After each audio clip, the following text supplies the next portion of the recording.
కడప నగరం మాజుపల్లి బస్టాండ్లో జై మాల మహాసేన ఆధ్వర్యంలో చిత్తూరు జిల్లాలోని వెదురుకుప్పం మండలం దేవలంపేటలో ప్రపంచ మేధావి భారత రాజ్యాంగ నిర్మాత డాక్టర్ బిఆర్ అంబేద్కర్ విగ్రహానికి నిప్పు పెట్టిన దుండగులను కఠినంగా శిక్షించాలి. అంబేద్కర్ గారు ఏదో ఒక కులానికి ఒక మతానికి మాత్రమే రాజ్యాంగం అందించలేదు. రాజ్యాంగంలో అందరికీ హక్కులు ప్రసాదించిన మహోన్నత వ్యక్తి అంబేద్కర్.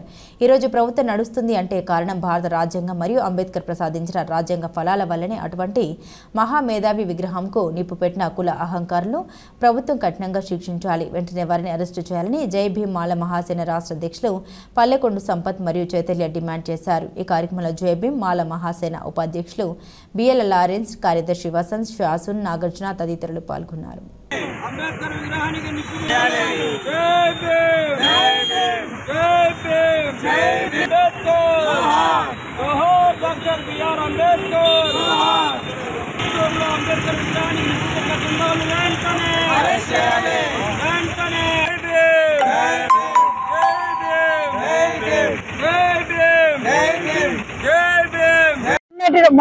మొన్నటి రోజు రాత్రి ఎవరూ తెలియకుండా అర్ధరాత్రి నిప్పంటించారు. ఎక్కడంటే చిత్తూరు జిల్లా గంగాధర నెల్లూరులో.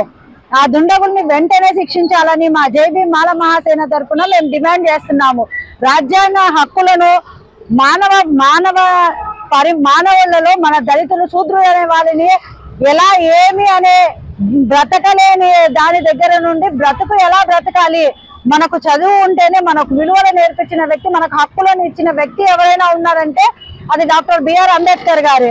కాబట్టి ఆయనని అర్ధరాత్రి ఎవరు చూడకుండా ఎవరు తెలియకుండా నిప్పంటించారు అని అంటే అది ఒకరి అనుకొని పెట్టినది కాదు, ఆకతాయిలు చేసింది అది కూడా కాదు.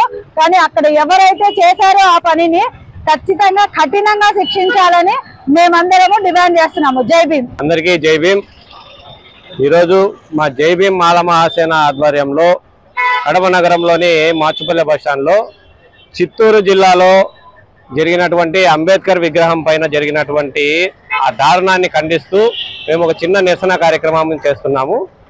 అంబేద్కర్ అనే వ్యక్తి ఒక జాతికి ఒక కులానికి సంబంధించిన వ్యక్తి కాదు, అందరికీ హక్కులు ప్రసాదించినటువంటి ఒక గొప్ప నాయకుడు ఆయన. ఈరోజు కొంతమంది రాజ్యాలు వెళ్తున్నారన్నా, ముఖ్యమంత్రులుగా పదవి తీసుకుని వాళ్ళు ప్రభుత్వాలు చేస్తున్నారన్న దానికి కారకుడు భారత రాజ్యాంగ నిర్మాత అంబేద్కర్. ఆయన విగ్రహాలకు ఈ కాలంలో కూడా ఇంకా నిప్పు పెడుతూ ఇంకా ఆయనను ఓర్చలేని వాళ్ళు ఉన్నారంటే ఈ సమాజానికి అది సిగ్గుచేటు.